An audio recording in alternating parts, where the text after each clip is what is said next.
Hai teman-teman, sekarang kita bahas tentang sumber daya alam. Sumber daya alam adalah segala sesuatu yang berasal dari alam. Sumber daya alam digunakan manusia untuk memenuhi kebutuhan dan kesejahteraan hidupnya. Berdasarkan asalnya, sumber daya alam dibagi menjadi sumber daya alam hayati dan non-hayati. Sumber daya alam hayati berasal dari makhluk hidup seperti hewan dan tumbuhan. Sisa-sisa makhluk hidup menjadi sumber daya alam yaitu minyak bumi, gas alam, dan batu bara.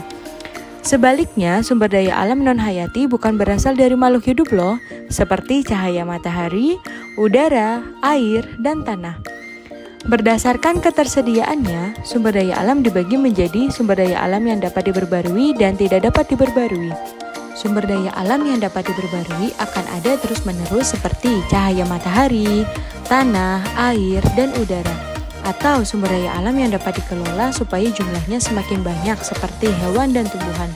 Sedangkan sumber daya alam yang tidak dapat diperbarui jumlahnya terbatas dan akan habis jika digunakan terus-menerus seperti minyak bumi, batu bara, gas alam, dan bahan tambang. Sumber daya alam dapat dimanfaatkan untuk kebutuhan kita sebagai manusia loh. Bagian tumbuhan dan hewan sebagai bahan makanan, misalnya beras, daging, telur, ikan, kacang-kacangan, sayur-mayur, dan buah-buahan. Selain sebagai makanan, bagian tumbuhan dan hewan dapat diolah sebagai kain. Contohnya, kapas dan bulu domba untuk wol, kepompong ulat sutra untuk kain sutra, dan kulit sapi untuk jaket kulit. Beberapa jenis tumbuhan juga dapat digunakan sebagai jamu seperti kunyit, jahe, serai, lengkuas, atau tanaman lidah buaya untuk perawatan rambut dan kulit. Peralatan sekolah seperti meja, kursi, papan tulis dibuat dari kayu atau plastik.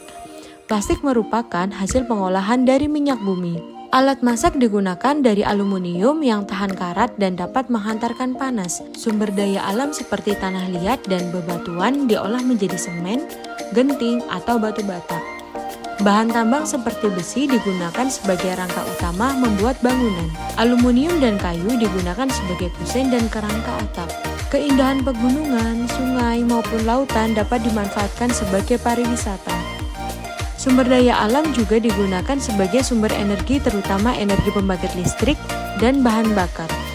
Cahaya matahari, angin, dan air menjadi cadangan tenaga pembangkit listrik, sedangkan batu bara masih menjadi sumber energi utama karena murah. Minyak bumi dapat diolah menjadi bensin, solar, dan aftur. Beberapa jenis tumbuhan juga dapat diolah menjadi bioetanol dan biodiesel.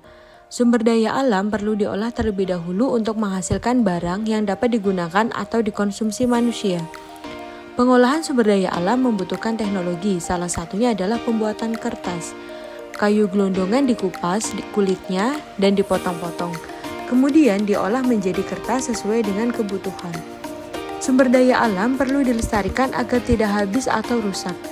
Cara yang dapat dilakukan untuk melestarikan sumber daya alam yaitu hewan dan tumbuhan yang digunakan sebagai bahan pangan dapat diperbanyak melalui peternakan dan perikanan. Tumbuhan dapat diperbanyak melalui sektor pertanian dan perkebunan. Pelestarian hewan dan tumbuhan langka dapat dibuat seperti taman nasional, cagar alam, atau suaka marga satwa. Hutan ditebang dengan sistem tebang pilih. Kemudian jangan lupa untuk menanam kembali.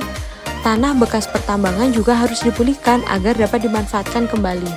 Nah, sekarang sudah tahu kan tentang sumber daya alam.